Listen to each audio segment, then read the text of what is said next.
What's up, the living and the dead? Welcome. Thanks for coming out, Hollywood. Is this the strangest place you've ever done a screening? Or, like, probably the most appropriate. Yeah, this is the strangest place I've ever done a screening, absolutely. Yeah. I'm psyched though, it's kind of amazing, right? To be surrounded by a bunch of corpses, watching a nice interdimensional monster movie.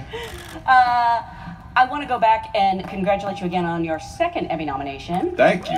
Thanks. Thank you guys. I know it's a cliche question, but I have to ask it anyway. What was it like when you got the news, not only about you, but the show garnering 12 nominations overall? It was really nerve-wracking and horrible, to be honest. Really? Oh, God, yeah.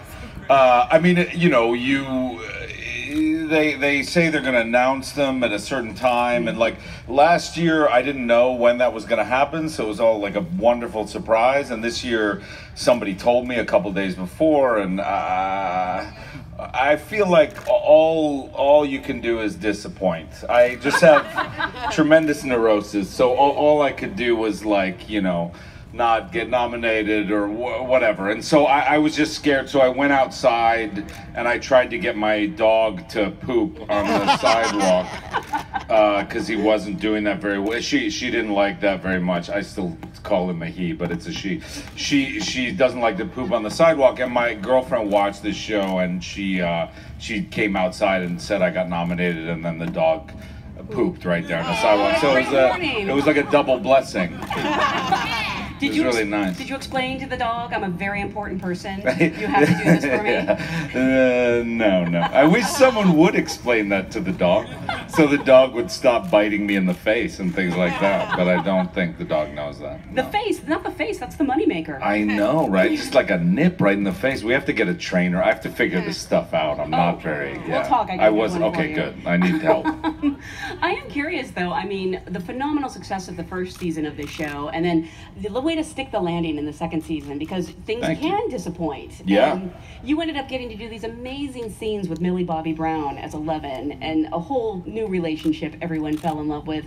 What was kind of your reaction when you heard she was going to be your primary scene partner? It was weird. I mean, I think what happened was, you know, we didn't expect even to get a second season. I think when we were shooting the show, you know, we were hunkered down in Atlanta, and I think, you never really know if what you're making is good, because there have been projects where I've been hunkered down somewhere and I think what we're making is amazing, and it comes out and everyone hates it. So I think that this was the opposite. We were all hunkered down. We didn't know if it was going to be successful, and then, you know, it became this like zeitgeist, and it was put together so well, and such a beautiful show.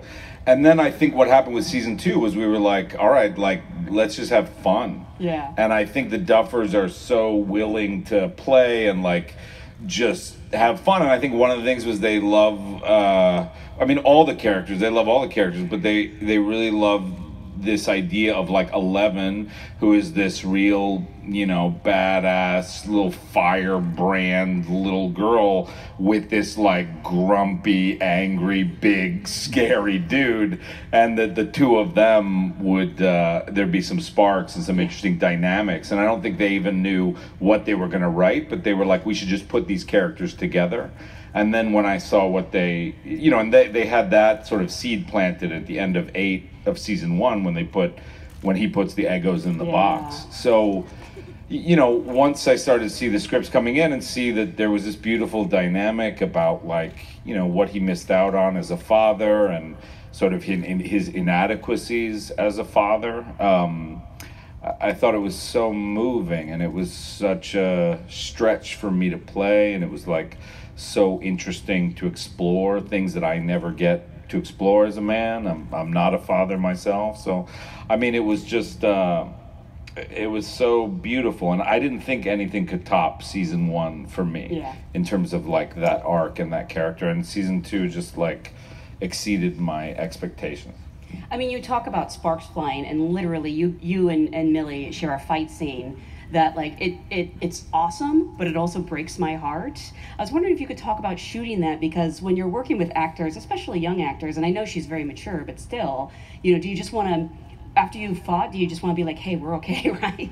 Yeah, it's very confusing. I mean, there was a lot of, it's funny, that scene was like, as you say, literally, like glass blows out, like books fly in my face, and like there were bookcases get shoved. You'll see tonight. Oh, I think that's right. I think that's the episode. So if you haven't seen it, I suspect everyone here has seen the show several times. I hope you have, because you don't want to start with 4, but it's really good.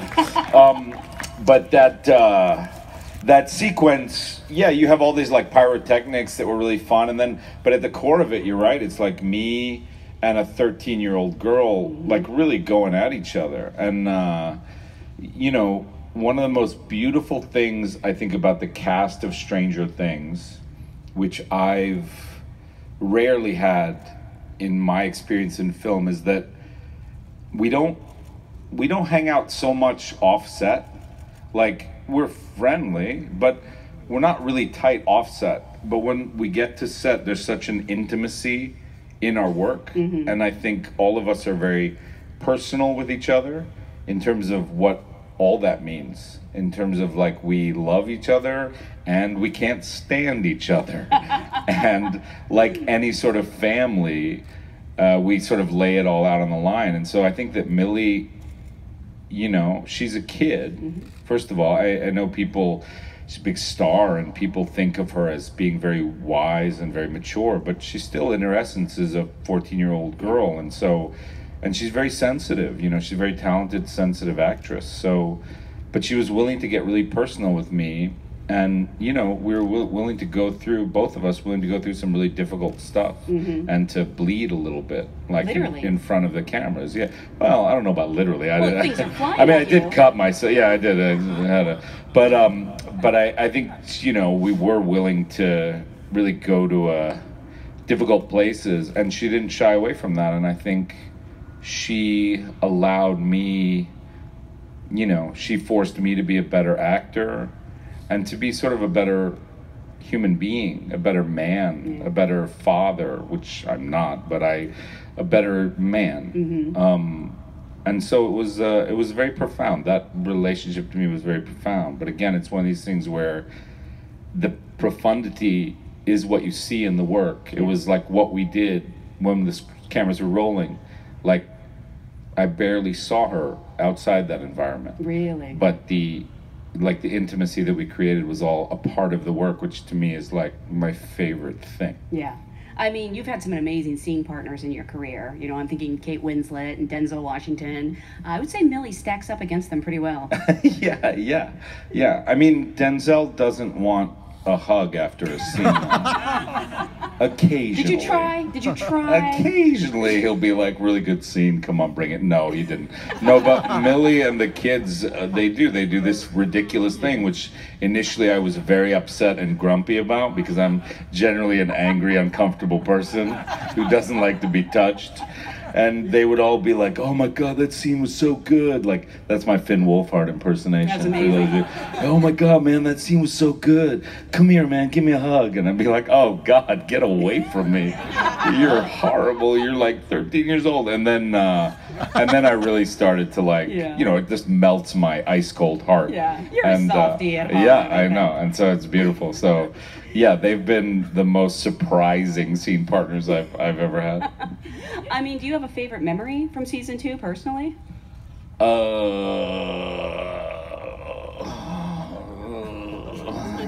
I have a favorite memory? I mean, we talked about a difficult scene. I'm wondering if there's one that you really enjoyed doing. I mean, all right.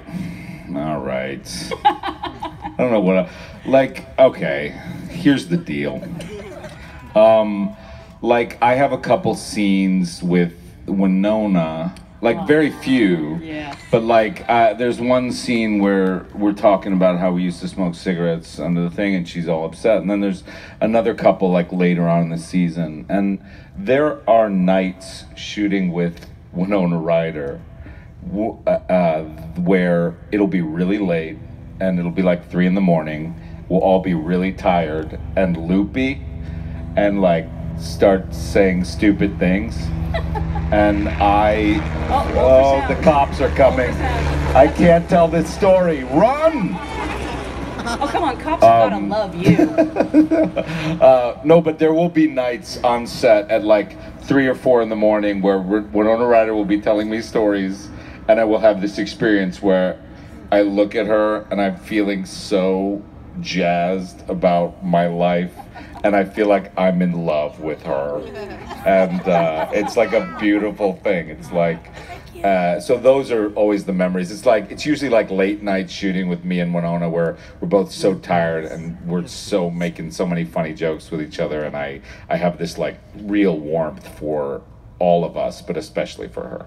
I mean, going back to when you were cast in the series, because if I recall correctly, you didn't audition for this. You do not recall correctly. Really? But I know. Yes, ma'am. I auditioned for this. Really? No, it was actually a fairly brief audition process, though. They didn't run me over the coals. They had known about me. Carmen Cuba was really interested in me to do the role, but they did. Netflix was like, yeah, we don't think so. I don't know. Netflix, no. They, what am I doing? David, what are you doing? No. They just initially, they were like, you know, this role should be played by... I always think every role gets offered to Brad Pitt or something, like initially every... And like, I think they offered it to Brad Pitt, and then they were like, who do we have for second choice? So, David Harbour, but let's definitely have him read. Because that dude is, you know, got bigger love handles than Brad Pitt, so we're gonna take some convincing. What did they even have you read? Because I read actually the first scene. I read the first scene with me and Joyce, where she comes in looking for her son, and I say, you know, I basically say I don't want to look for him. You know, it's in season 1, and I remember that Carmen. I always thought the character should have a hat, and like one of the things is that he hides, so he's always hungover. His eyes are always bloodshot. And he also doesn't want to deal with people. He just doesn't want emotionally for them to read him, see if he's angry or hates them or likes them or whatever. He just wants to hide. So, I mean, that's where the hat came out of. It wasn't in the script, but that hat that we came up with, the Duffers and I. But so for the audition, I wore a baseball cap, and I wore it really low on my brow, and I did the scene once. And also, I thought that there's no way they were going to cast me in this, and I thought Carmen was just being overly optimistic. So I did the scene once, and I had the hat way down over my eyes, and we did a take, and then Carmen was like, you want to do one without the hat? And I was like, no, I think I'm good. Wow. And I just walked out. And they were like, we found our weird guy. I mean, are you generally good at auditioning? No. Nobody thinks they are. No, I mean, I'm sometimes good. Sometimes good. It's a very... there's some actors in the audience, I assume. But there's like some... it's a very different skill than acting. You know what I mean? Like, it's almost like two different things. Like, because when you actually get a chance to do it, you have all this behavior, and you have props, and you have a costume, and you have another actor, and you have like, you can work on it, and you can find it. And in audition, it's generally you, the casting director, some chair, and maybe some reader who's like really bored, and you're trying stuff out. So I find it a very different environment than acting in general, and it's very, very difficult. But you know, sometimes I'm good, and that audition, I will say, I think I was pretty good. Yeah. Yeah, even though you couldn't see anything. You couldn't see my face at all, but I was pretty good. Do you think, to a certain degree, not being so invested helped you with the audition and helped you get the part? Unfortunately, yes. But although I will say, you know, there is sort of a thing that people say where it's like when you're not focused on what you're doing, you're better. But I do a lot of work on acting, and it does pay off. Like, you don't have to just ignore it and be casual about it. Like, you can work and it can pay off. But in terms of that situation, I had been going through a string of things where I had just come off a show that got canceled. I hadn't worked for like 4 or 5 months. I'd been close on a lot of things, and I was just annoyed and just didn't think that I didn't think that film and TV wanted me to do anything anymore. I thought I would just kind of do plays and stuff, and I thought Hollywood, it was kind of done with me. So in that way, yeah, I was like, you know, who cares? And so it's unfortunately sort of sometimes the way things work, right? It's like the minute you give up, it's like. And this must have been about 3 years ago you were feeling this way? Yeah, it was the summer, like, so the first season came out July 15th of 2000, what was it? 16? 2016. Yeah. So it would have been like June of 2015. Wow. Could you ever have imagined like sitting there that like 3 years from now, I'll be a 2-time Emmy nominee and I'll be Hellboy? I always knew I'd be Hellboy. It was in the cards. I always knew from the minute I was no, I could not have imagined any of this. No, I could not have imagined any of this. You know, it's interesting because when the way you talk about Hopper being kind of this grouch and grump, and I think we all find him very lovable. And I'm curious, what do you think it is that, you know, people love so much? Why are they so attracted to this show and to this character? I mean, there's so many things. I actually think at the end of the day, it's really good storytelling. I just think when I read these scripts, there's two things that a script can do. It can move the action of the story forward. In each page, it can move the action of the story forward, or it can move the character forward. And occasionally a script will do both. And Stranger Things does it on every page, in every scene. When I read these scripts, I see the character move and I see the plot move. And I literally tear through them like a child when I read them. Like, I can't read them fast enough. I'm like, what's gonna happen? And what's he gonna say? And what's she gonna say? And so I think it's really good storytelling. And then I do think that they, not to blow our own horns, but I will say that I think they cast extremely well. And they cast people who are in it for the right reasons. Absolutely. Like, I feel that on set more than any other set I've been on, is like, we don't take ourselves very seriously, but we take our work very seriously, and we want to put it all out there for the audience and for the fans, because like, I want people to, I'm willing to be miserable for 6 months so that people can have a beautifully cathartic experience. And I think that all of us, when we're down in Atlanta, are doing that. And I've never met a group of people that is so sort of purely invested in making something beautiful. I mean, I think that also reads on screen, and I don't think it's by chance that you guys won the SAG Ensemble Award your first year, and you got to give that amazing speech. They should give you an Emmy just for that speech. But before we go to the screening, actually, I'm curious, tell us everything about season 3. Where does it start? Who dies? Okay, so the first thing that happens, no, I will, okay, I'll tell you something about season 3. I want to be in it. That's how it works. This guy wants to be in it. No, season 3, now, Sean Levy, I read an article where he said it's like darker and it's more action-packed and it's scarier and it's bigger. And yeah, but it's also, it's the summer of love in Hawkins, Indiana. So I think that it's a really fun season where you're gonna get to see these characters experience summer in Indiana, and there is a sense of like yeah, just this like new relationships and sort of like a big celebration of like love. Mm-hmm. That's all I can say. It's like it's a very loving season. What? For Hopper as well? I mean, Hopper has his own issues with love, but Hopper will be confronting probably some of those issues, yes. Amazing. Yeah. I think it'll be really interesting to see. Yeah. And what are you doing Emmy Award weekend? Because I heard a rumor.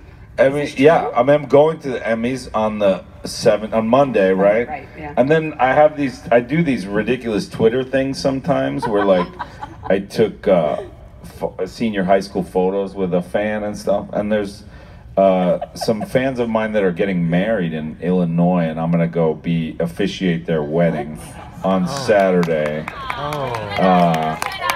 Yeah, we'll see if they let me take the Hopper sheriff outfit. Are you wearing it? Well, I'm gonna try. The costume department's gonna be mad at me, but I am gonna steal it. I think I work Friday, and then I can just take off and get in the car without them seeing me, and get on a plane and go to Illinois before they stop me on the tarmac.